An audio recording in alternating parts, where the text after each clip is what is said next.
This is a simple drill guide for my lathe.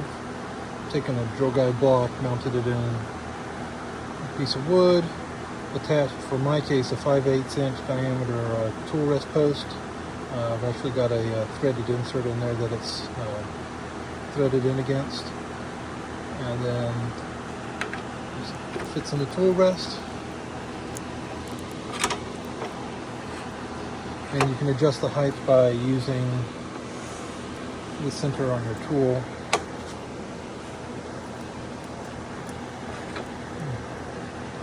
Kind of hard to do one-handed. There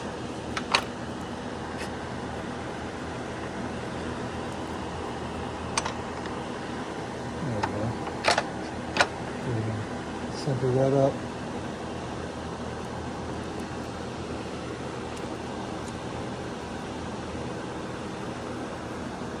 So that's on center line.